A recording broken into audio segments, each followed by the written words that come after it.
Welcome back to Theresa's Den. My name is Theresa and I'm very much alive. I have an awful garbage filthy mouth, so viewer discretion is advised. But if you're not into that or weird shit in general, this is definitely not the place for you. Feel free to X out the video here. No harm, no foul. But I'll remember our time fondly.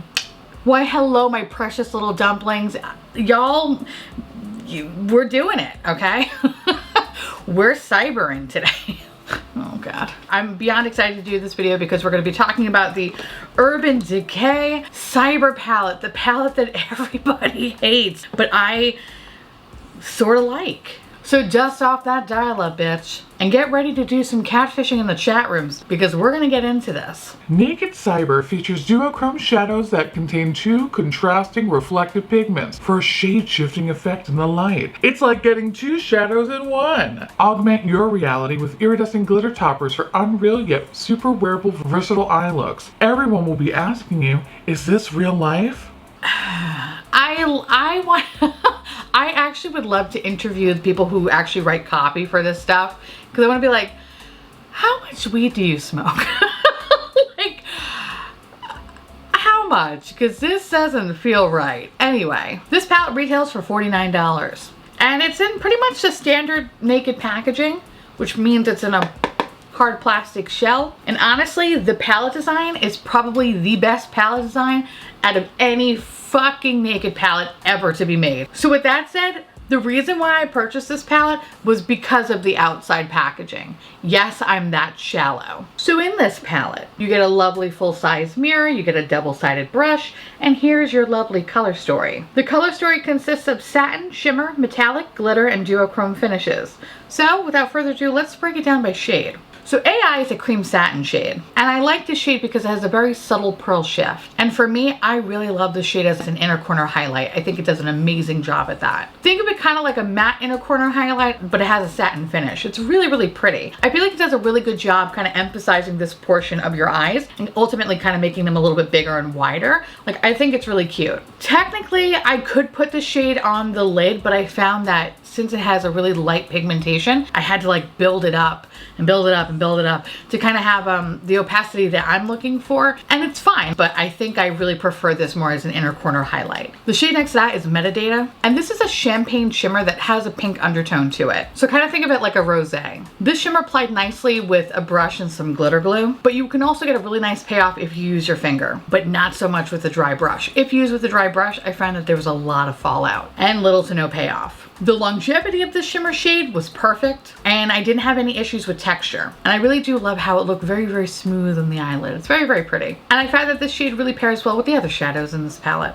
The shade next to that is Virtual, and it's a peach matte. Now, the mattes in this palette, with the exception of Bite, which is the darkest matte in the palette, are definitely on the lighter side. So you need to build it up to have a stronger opacity. But I do find that the matte formula is consistent with other Urban Decay palettes that I own, meaning that they blend very easily and I never have to really worry about any patchiness or fading. It has really, really good longevity. It's just a lighter pigmentation, so you kind of have to build it up, which is not the end of the world. The shade next to that is Electrode, and it's a sheer peach shimmer. This is so pretty. And I like the shade because I feel like it does a really good job pairing really well with the rest of the palette. Like, you can pretty much use any shade and it's gonna work great with it. So one of my favorite looks that I created with this palette is all orange monochromatic looks. And I also think that this shade works really, really well with Cyberspace, which is the next shade, and that's the duochrome. The combination of the two make this really beautiful creamsicle color. It's so fucking pretty. So as a shimmer, much like Metadata, it works great with a saturated brush or your finger. And I have to say, I really do like the shimmers in this palette because adding that little bit of saturation really makes the eyeshadow pop. And you don't have to worry about creating that like weird texture that sometimes shadows get when you add a little bit of saturation. I don't know why, but sometimes like shimmers or metallics,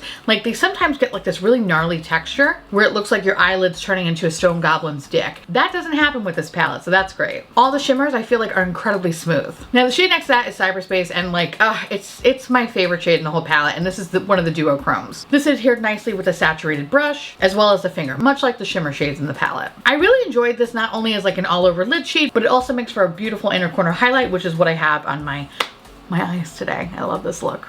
Now here's the deal about these shades. This is not the typical duochrome that you would find in, say, an indie palette, for example. For example, like Divina or Terra Moons or Lethal. Like, the shift on those bitches are fucking like dramatic, okay? This is definitely a lot softer. A lot softer. So think of this more as like a Coke Zero option. Like, no sugar added.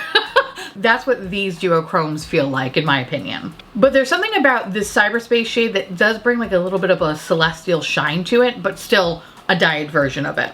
In general, I think I'm just a huge fan of like just orange and mint together. I think they just pair so beautifully. I really do love this shadow. So the next shadow is Gadget, and it's a peachy pink matte. So much like Virtual, this operated very much the same, meaning that yes, you're gonna have to build it up to have a much more substantial opacity, but you can do so. And I find that once you do build it up, it blends very beautifully and has great longevity. The shade after that is Call IT. And this is a sheer pink shimmer. And much like Electrode, I had the same exact experience. In ways though, I kind of feel like the shade has a peachy undertone to it. And I have to say that I do like both of the shimmer shadows in this palette because it's not quite a metallic, but there is like a reflect that just kind of, I don't know, makes it a little bit more special than a traditional shimmer shadow. They're the kind of shadows where if you had them alone on the eye, they definitely do make your eyes pop. They're very, very pretty. The next shade is Not a Bot, and it's a warm silver metallic. This one is pretty, and you know, when I think about the early 2000s, I think about those frosty silver shades and those disgusting frosty lips, which I mean, I don't know what the fuck was going on, but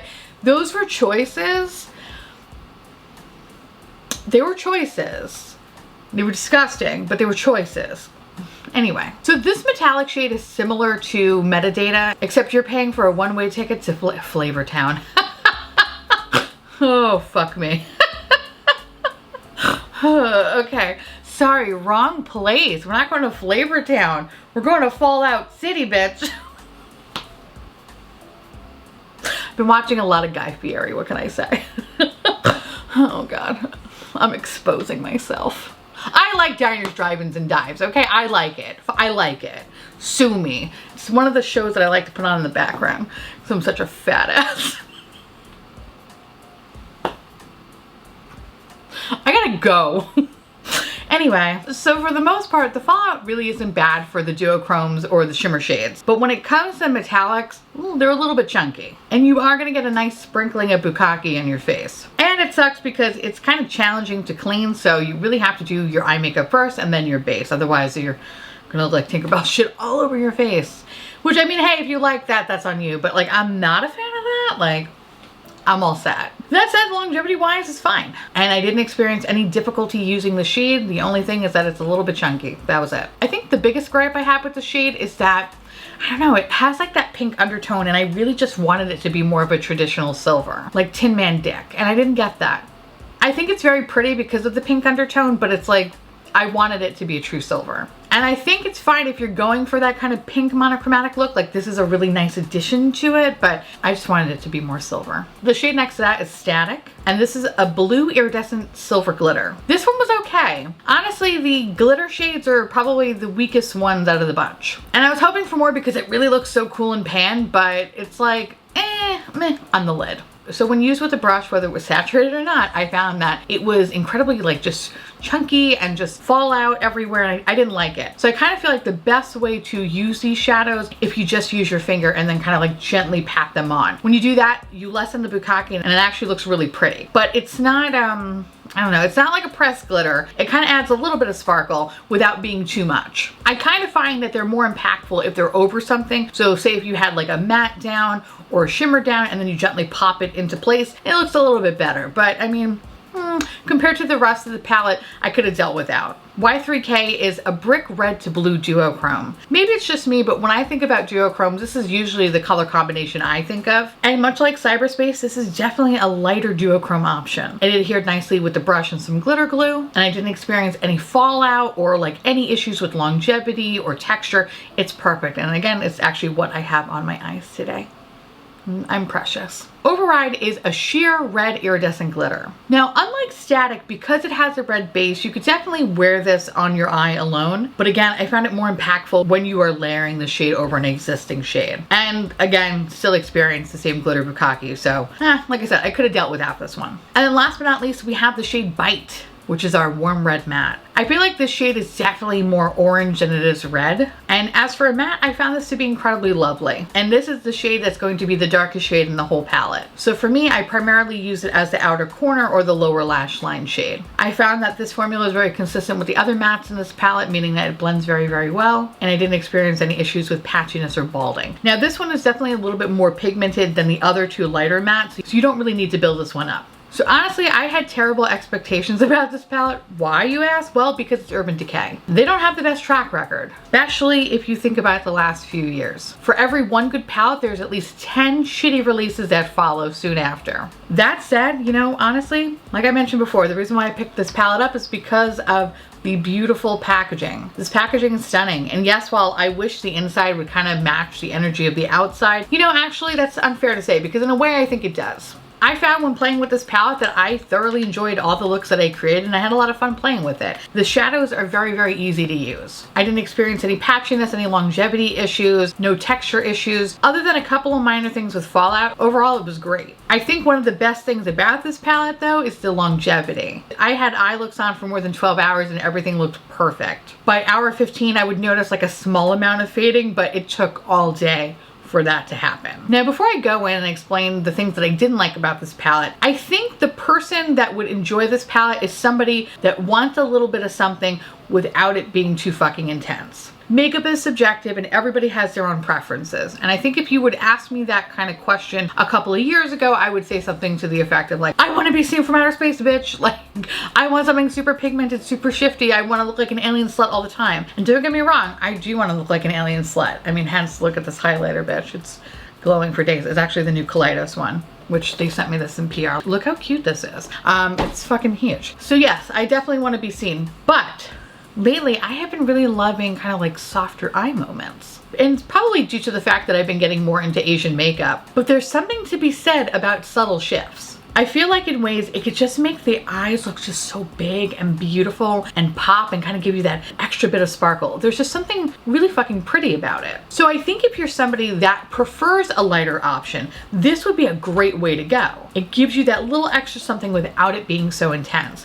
And personally, when I think about quality from the last few palettes, I definitely prefer this over the Arizona Divorcee I discovered turquoise for the first time palette. Now, with that said, I do have some cons. And the first one is there isn't really much of a variety at all. So like I said, this is your color story right here. The looks that you can create with this palette is either going to be pink or like a peachy orange, and that's it. Since the mattes are so limited in this palette, I find that I'm just kind of making the same look over and over again. Granted, they're beautiful looks, but it's the same look. If you are someone that is like a one and done, or if you only use 2 shadows, I could see you not having that issue. But if you like to complicate your life, like like I do, then you're gonna run into that issue. And because the mattes are limited to about 3, I'm already looking at other palettes in my collection to provide that dimension. And regarding dimension, you really don't have much, you just kind of have the red shade bite. So for that very reason, I wish there were more mattes or maybe just like darker options in this palette, just to kind of give you a little bit of extra edge. Not too much, but just, you know, something different than just fucking orange. Now I feel like this palette is really great if you want to make like an orange monochromatic look or a pink monochromatic look. When you start to combine colors, you do run into the chance of it blending into each other. And it's interesting because if you're making a monochromatic look, when using all the colors, you can see the layers within it. But when you start combining both the pinks and the oranges are just, they're too overpowering. So everything just kind of looks exactly the same. And keep in mind, not everybody can pull off orange eyeshadow, okay? It's a fucking moment. So with that said, I wish there was just more variety in this palette. It's like the quality's there, it's just I need more of it. And I also wish they could have taken out the 2 glitter shades. I kind of feel like they really just did nothing for the palette. And I would have been happier if they just replaced them with 2 more duochromes. Now, the last thing I could see that could be a potential issue is opacity. Now, while these shadows are soft, I question if this would work well with someone who has a deeper skin tone. And I feel like I could potentially see a problem of it not really being all that great. However, I mean, I can only comment so much because I mean, like, look at me.